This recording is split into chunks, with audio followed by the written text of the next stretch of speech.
참 이게 스포츠라는 게 신기해요. 온 국민을 하나가 되게 하고 또 그 승리가 주는 감동은 정말로 대단한 것 같아요. 그래서 이 어려운 시기에 또 우리에게 그렇게 기쁜 소식이 많지 않은데 국민들에게 뭔가 이렇게 눈이 번쩍 띄어지는 그런 참 신기한 또 신나는 그런 뉴스가 되어졌습니다. 그럼에도 불구하고 또 우리는 생각하는 거죠. 그것과 비견할 수 없는 세상을 놀라게 하는 굿뉴스가 있다. 주님께서 우리를 구원하기 위해서 이 땅에 오셨다. 여러분, 이것은요, 잠깐의 어떤 희열과 기쁨과 비견할 수 없는 영원한 생명에 관한 문제, 그것이 달려 있기 때문에 우리는 이를 더 강력하게 증거해야 되는 그러한 자들이다는 것을 다시 한번 생각하지 않을 수가 없습니다. 이제 교회가 무엇인가, 또 성도는 어떤 자인가에 대한 생각을 하면은 이건 끝도 없이 다룰 수 있는 주제입니다만은 이제 12월 한 달 마무리를 하려고 합니다. 오늘부터 이제 4번의 주일이 있는데 또 마지막 주일은 성탄절이 겹쳐져 있는 주일이기 때문에 성탄절 절기설교를 좀 준비를 하겠습니다. 그렇다고 하면은 이제 3번 남아 있습니다. 3번의 이 시간을 통해서 정말 우리가 놓쳐서는 안 되는 그런 중요한 진리를 오늘 이 에베소서 6장 10절에서 17절까지의 말씀만 가지고 3시간에 걸쳐서 그렇게 나누어 보겠습니다. 제목을 보면은 우리의 영적 싸움의 무기는 뭐라고요? 하나님의 전신갑주를 입는 거예요. 오늘 11절과 13절에 보면은 하나님의 전신갑주를 입어라, 또는 하나님의 전신갑주를 취하라, 같은 의미겠지요. 이게 대단히 우리에게는 중요한 겁니다. 사도 바울이 이 교훈을 우리에게 주고 있는데, 사실 우리가 존경하는 그 말틴 로이드 존스 목사님 같은 분은 에베소서 6장만 가지고 책 한 권을 설교했어요. 약 400페이지나 되는 6장 한 장만 가지고서도 그분이 남겨놓은 설교집이 책 한 권짜리입니다. 400페이지짜리 책 한 권이에요. 그러니까 그 내용이 얼마나 세밀하고 또 중요한가를 보여주는, 이제 그것을 우리는 어떻게 보면은 이제 3시간만 가지고서 다루려고 하니까 이게 사실은 만만치 않은 거예요. 그러나 하여튼 해보겠습니다. 3시간에 걸쳐서 우리가 생각을 해보려고 하는데, 여러분들이 또 그 월드컵의 그 기쁜 마음을 가지고 좀 눈을 부릅뜨고 또 이 말씀을 받을 수 있으면 좋겠어요. 교회론에 대해서 이제 사실은 에베소서가 참 잘 정리정돈을 해놓았습니다. 3장까지, 1장에서 3장까지의 내용을 살펴보면은 교회는 어떻게 설립이 되고 어떤 조직으로 되어야 되고 이렇게 성도는 어떻게 구성이 되어져야 된다는 그런 어떤 그 근간이 되는, 토대가 되는 그런, 마치 우리 몸에 비유하자면은 뼈와 같은 그런 부분들을 교리적으로 잘 풀어 설명해 놓은 것이 3장까지 나옵니다. 그리고 난 다음에 이제 그 뼈에다가 살을 붙이고 이렇게 하면서 좀 뭔가 이렇게 좀 풍성하게 하는 것, 그 내용, 우리의 성도의 삶의 적용 부분에 되어지는 그런 내용들이 소개되는 것이 이제 4장으로부터 6장까지의 내용입니다. 그러면서 이제 오늘 10절 우리가 읽었는데 첫 번째 단어가 끝으로 그렇게 되어 있어요. 끝으로. 이 말은 어떤 의미인가 하면은 지금까지 너무너무 중요한 교회론에 대한 얘기를 사도 바울이 쭉 전개를 하고 교리적인 부분 또는 적용해야 될 삶의 원리들을 얘기를 하면서 끝으로 라는 말은 결론적으로 그 말이에요. 결론과 같은 본론, 본론과 같은 결론. 너무 이제 사실은 이것을 얘기하기 위해서 지금까지 이와 같은 말을 했다. 이렇게 봐야 되는 단어입니다. 그렇다고 하면 이제 앞으로 살펴보는 내용이 너무너무 중요하다 말입니까? 어떻다 말입니까? 중요하다는 거죠. 진짜 이 말을 위해서 사도 바울이 했다라고 하면은 이 내용은 너무 중요하다는 겁니다. 그런데 그것이 너무 중요하기 때문에 그 당시에 이제 로마의 지배 속에서 있었던 그러한 시대고 그들에게 있어서 누구보다도 늘 얼쩡거리고 눈앞에 보이는 그런 존재가 로마 병사였거든요.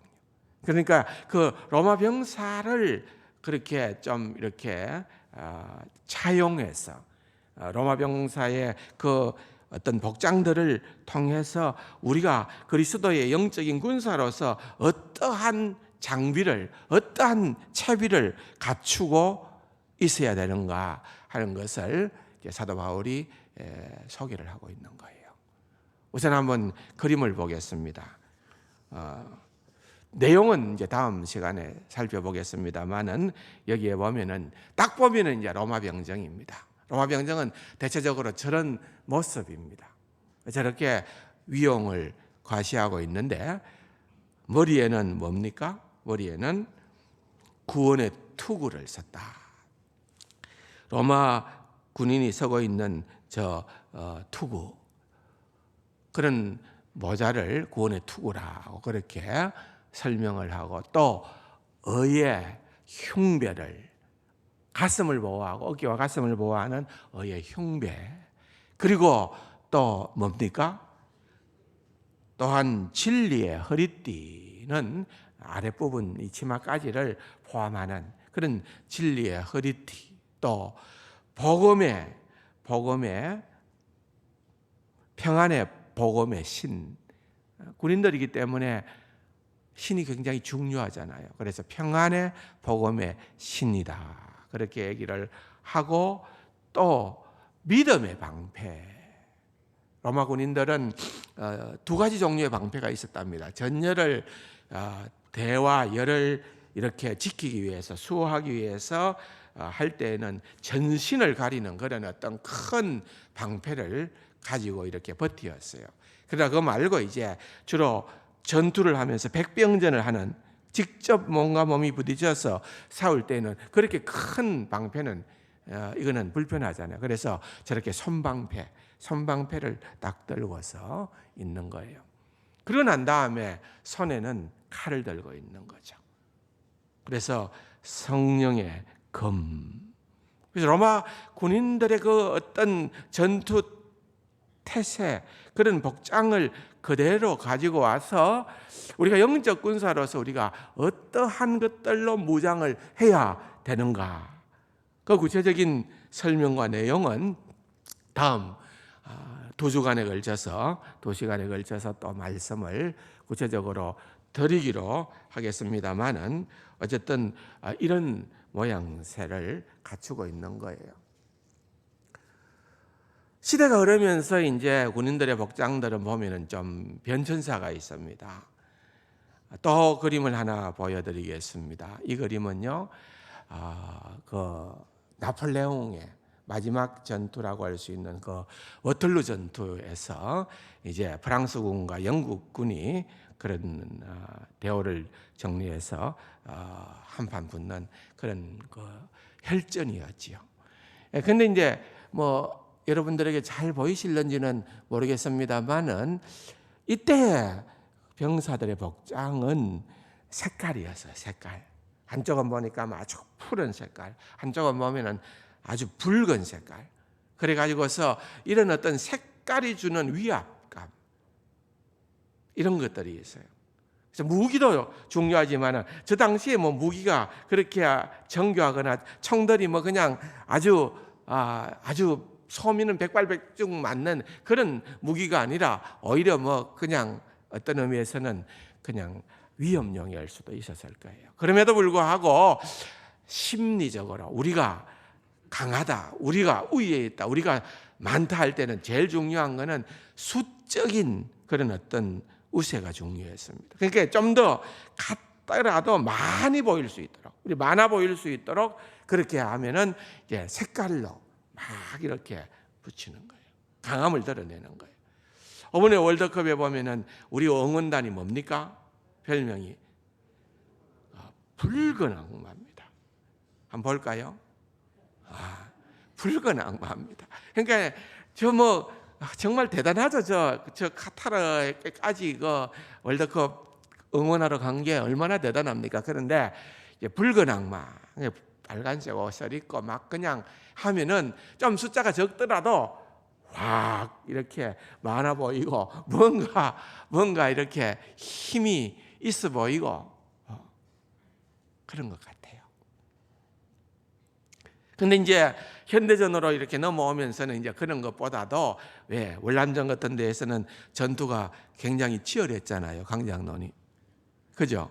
월남전에 참전하셔서 하나님의 은혜로 사신 우리 강장로님, 최장로님도 갔다 왔습니까? 예, 하여튼 이게 월남전만 하더라도 그 정글에서 살아남으려고 하면은 저렇게 벌겋게 튀는 색깔의 옷을 입으면은 안 되겠죠. 그러니까 옷들이 보면은 주로 그냥 보호색이죠. 예, 푸른 색깔, 얼룩무늬 색깔. 뭐 하여튼 이렇게 하다가 심지어는 요즘 이제 그 걸프전이나 이런 쪽으로 제가 자이툰 부대를 방문했을 때 보면은 복장이 무슨 색깔입니까? 예, 모래 색깔. 그 사막에 잘 드러나지 않는 그런 어떤 모래 색깔, 이런 것들로 이제 이래 막 복장들이 변천하고 있는 것을 보게 됩니다. 그 모든 것들은 뭡니까? 어떻게 쓰든 효율적으로, 어떻게 쓰든 힘을 다해서 전쟁의 승리를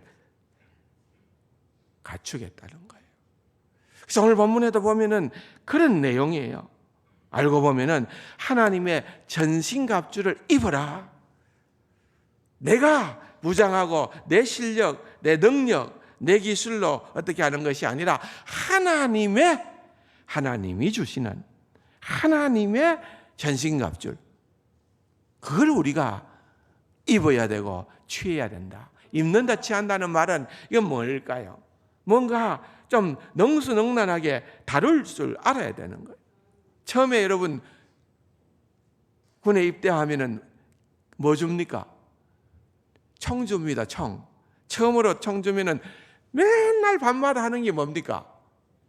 예, 총 분해하고 기름칠하고 다시 조립하고, 그래가지고 처음에는 좀 어색해도 시간이 지나면은 어떻게 됩니까? 진짜 눈 감고도, 오장노님 그랬습니까? 예. 눈 감고도 막 타다닥 해가지고 언제든지 5분 대기조로, 그게 이제 훈련하고 또 숙련하는 거예요. 그래서 이런 거예요. 순종하는 훈련, 또 뭔가를 더 발전시키는 훈련, 그런 훈련 가운데 또 하나는 어떻게 보면은 생각하는 훈련도 있습니다. 예를 들면은 주님께서 말씀하시기를 공중에 나는 새를 보라, 들에 핀 꽃을 봐라 그랬어요. 봐라는 말은 그냥 멍하니 보고 있으면 된다는 게 아니죠. 그 말의 의미는 그런 공중 나는 새를 보면서, 들에 피어 있는 꽃을 보면서 생각해 봐라는 거예요. 생각해 봐라. 의미를 깊이 생각해 보라. 그런 어떤 개념이 들어 있는 거예요. 그래서 이제 그런 우선 예비 동작이 우리에게 필요하다는 그런 말씀입니다. 10절을 다시 한 번 더 찬찬히 보면 좋겠습니다. 같이 한번 읽어볼까요? 끝으로 너희가 주 안에서와 어디 안에서? 주 안에서. 여러분, 주 안에서라는 말이 하도 우리 눈에 익숙한 용어이기 때문에 우리가 그냥 별 생각 없이 넘어갈 수도 있지만은 이게 굉장히 중요한 표현입니다. 주 안에서. 한번 따라할까요? 주 안에서. 이 주 안에서라고 하는 이 말은 어떻게 보면은 바울의 신앙 고백과 신학 사상의 정점이라고 할 수 있는 거예요.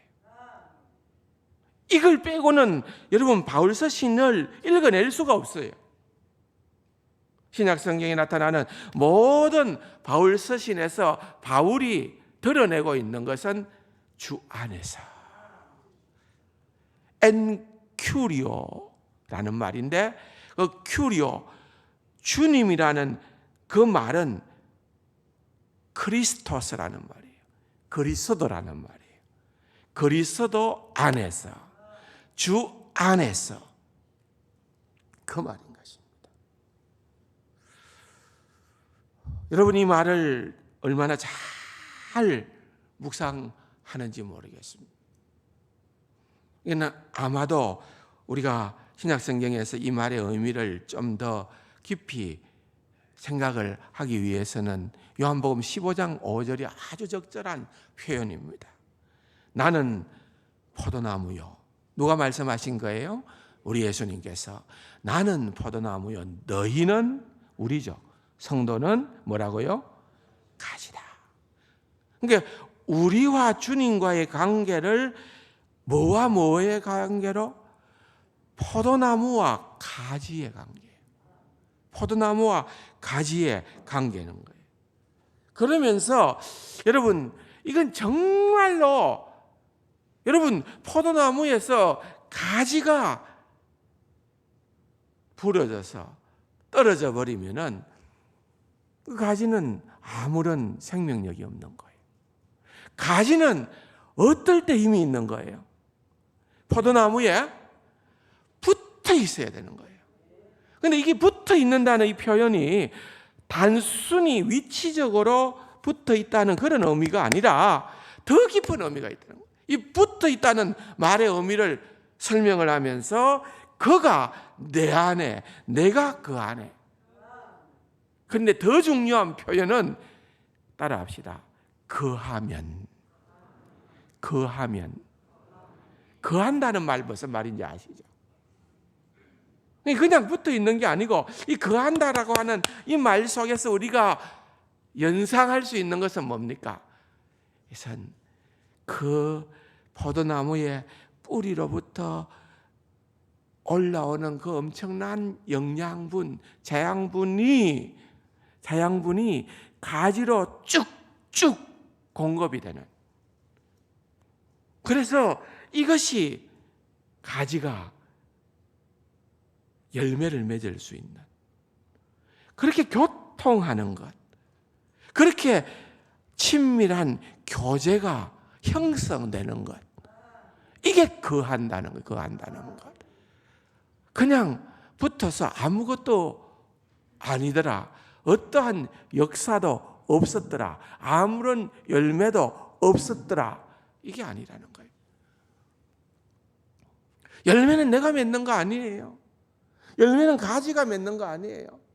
그냥 붙어 있을 때에 잘 붙어서 그 나무로부터, 포도나무로부터 올라오는 그 모든 때를 따라 공급되는 그런 영양을 공급받기만 하면은 자동적으로 열매가, 포도나무가 맺혀지게 된다, 그 말입니다. 그런 의미에 주 안에서, 이해가 되시죠? 주 안에서라고 하는 말의 의미는 그런 어떤 깊은 교통의 관계를 담고 있는 말씀입니다. 그런 은혜가 우리 세상 가족들에게 넘쳐나기를 주님의 이름으로 축원합니다. 그게 우리의 성도의 삶의 정말 아름다운 모습입니다. 그러면서 또 언급을 하지요. 그 다음 구절을 보면은 그 힘의 능력으로 어떻게 된다고요? 강건하여지고. 한번 따라 합시다. 강건하여지고. 강건하여지고. 스트롱, 강해진다는 말이겠죠. 근데 여러분, 이 말도요, 우리가 조금 잘못 오해하는 부분이 있어요. 이 말의 개념을 우리가 잘못 이해를 해서 마치 내가 예수를 믿으면, 내가 믿음이 좋으면, 내가 믿는 기독교는 능력 종교라고 오해를 합니다. 파워, 파워, 파워, 힘, 힘, 힘. 근데 여러분, 강건하여지고라고 하는 그 말은 그런 힘을 얘기하는 의미가 아닙니다. 파워를 얘기하는 게 아니라 그 말입니다. 여러분 한번 잘 들어보십시오. 이 원문을 잘 풀어 설명한 그런 성경학자의 글을 제가 한번 그대로 읽어드리겠습니다. 이 말은 이런 뜻입니다. 이것은 강건하여지고라고 하는 말은 그냥 우리가 이런 물리적인 강함을 이야기하는 것이 아니라 그 말이에요. 물리적인 어떤 힘을 얘기하는 것이 아니고 이거는 어떤 일을 해내는 능력과 역량이 커져가서 풍부해져 가는 상태를 말하는데 그 일을 하기에 알맞는 지식, 알맞는 지혜, 또 끊임없는 믿음의 의지를 포함한 이야기다. 그랬습니다. 그냥 물리적인 힘이 아니라는 거예요.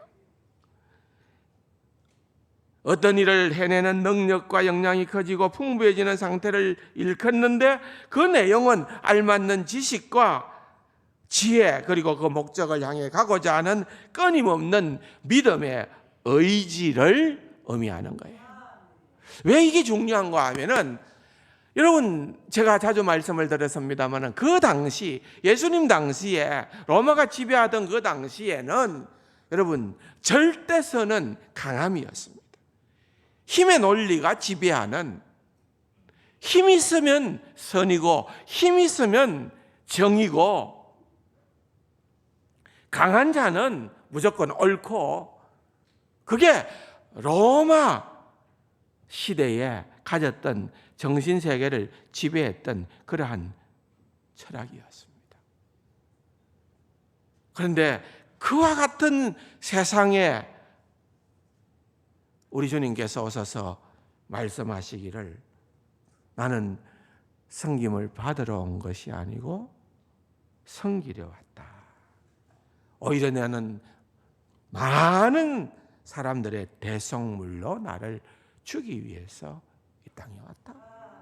말씀하신 주님께서는 거듭 강조하기를 나는 마음이 온유하고 겸손하니. 이 겸손하다는 말은요, 여러분 다른 것이 아니고요. 그 어근을 찾아서 들어가 보면은 그것은 흙으로부터 라는 말이에요. 그러니까 하찮다는 거예요. 우리가 뭐 강한 존재가 아니라 흙과 같이 그냥 미천한 존재요. 보잘것없는 그런 존재다. 그걸 예수님께서 그렇게 말씀을 하시니까요. 우리가 늘 착각하는 겁니다. 오늘날 우리 시대에도 로마 시대와 같은 그런 어떤 철학 사상들이 지배하고 있어요. 돈이 있어야 되고 권력이 있어야 되고 힘이 있어야 되고 그런 사람이 뭔가를 가질 수 있는 신앙생활을 하면은 마치 그런 것들이 보장되어지는 그렇지 않다 이거예요.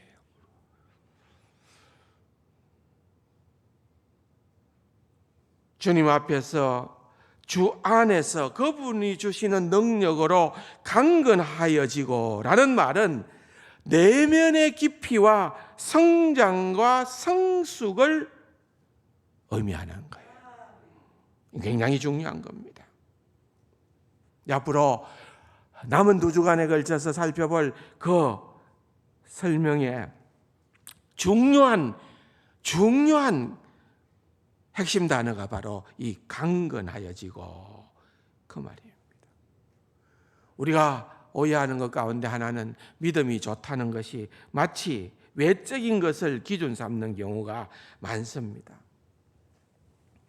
근데 저도 지금까지 쭉 목회를 하고 또 신앙생활을 하면서 결국 깨닫게 되는 진리가 뭔가 하면은 우리가 누구에게 굴복을 하는가, 누구에게 무릎을 꿇는가 하면은 강한 자에게 무릎 꿇는 게 아니에요. 큰 소리 치는 자, 눈을 부릅던 자, 야단치는 자, 호통치는 자에게 우리가 굴복하는 것이 아니라 어떻게 보면은요, 정말 겸손한 자, 끝까지 자기 자신을 내세우지 않는 자, 어떠한 희생도 감수하면서 주님만 높이려고 하는 그런 주님을 닮아가는 그런 인격의 소유자 앞에 우리는 무릎을 꿇게 된다는 거예요. 설득된다는 겁니다.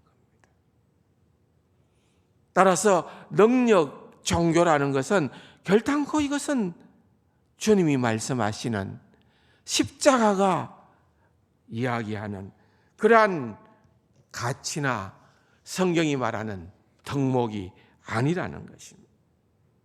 그래서 앞으로 2시간 동안에도 이런 강건해지고라는 그 의미를 새롭게 한번 정리할 수 있는 그런 계기가 되면 좋겠다, 그렇게 생각을 해보는 것입니다. 마지막으로 11절로 한번 넘어가 보겠습니다. 같이 한번 읽어볼까요? 마귀의 관계를 능히 대적하기 위하여 하나님의 전신갑주를 입어라. 자, 대적한다는 말은 이것은 싸운다는 말이에요. 우리가 싸우는 존재예요. 영적인 전쟁을 해야 되는 그런 존재예요. 그런데 문제가 어디에 있는가 하면은 우리가 싸워야 할 대상을 제대로 분별하지 못하는 거예요. 전선을, 그래서 여기에 표현하기로 마귀의 간계, 간사한 그런 어떤 아주 사악한 그런 계획이라는 거예요. 여러분, 궁극적으로는 우리가 반드시 사탄을 이깁니다. 우리 주 예수 그리스도 안에서 우리가 이기게끔 되어 있어요. 그럼에도 불구하고 여러분, 우리가 이 땅 위에서 신앙생활을 하면서 결코 얕잡아 볼 수 없는 존재가 바로 사탄이에요. 마귀예요. 이 영적 전쟁은 결코 우리 힘으로 쉽게 승리할 수 있는 전쟁이 아니에요. 굉장히 중요한 거예요. 넘어가면 안 돼요. 말틴 노이드 전서 목사님이 이 부분을 가지고 설명을 어떻게 했는가 하면은 사탄의 관계가 가장 핵심적인 게 뭐냐 하면은 사탄은 자신이 존재하지 않는 것처럼 성도들을, 교회를 미혹한다는 거예요. 우리가 주적이 누구예요? 주적할 때 주적은 사탄이에요. 그런데 우리가 이 전선을 사탄이 흐릿하게 해놓을 때에 우리가 적을 안 믿는 사람으로도 볼 수 있고, 또는 세상으로 볼 수도 있고, 또는 교회 안에 내하고 뜻이 안 맞는 아무개를 나의 대적의 싸움의 대상으로 삼을 수 있다는 거예요. 헛발질하게끔 만드는 것, 우리의 힘을 분산시켜버리는 것, 정말 사용할 때 사용하지 못하게끔 그렇게 만들어버리는 그런 술책이 바로 이 사탄의 술책이다, 그 말입니다. 이 관계라고 하는 이 말의 원래적 의미는 빈틈에다가 화살을 꼽는다, 빈틈에다가 창을 던진다, 그 말이에요. 그러니까 여러분, 얼마나 사탄이 영악한지 하면은 조금만 우리와 하나님 사이에 빈틈이 보이면은 영락없이 그 틈에다가 사탄은 우리를 넘어뜨리고자 하는 그러한 화살을 쏘는 거예요. 진짜 사탄은 한마디로 얘기하면은 사탄스럽다는 거예요. 귀신 같다 그 말이에요. 귀신 같다. 귀신같이 알아요.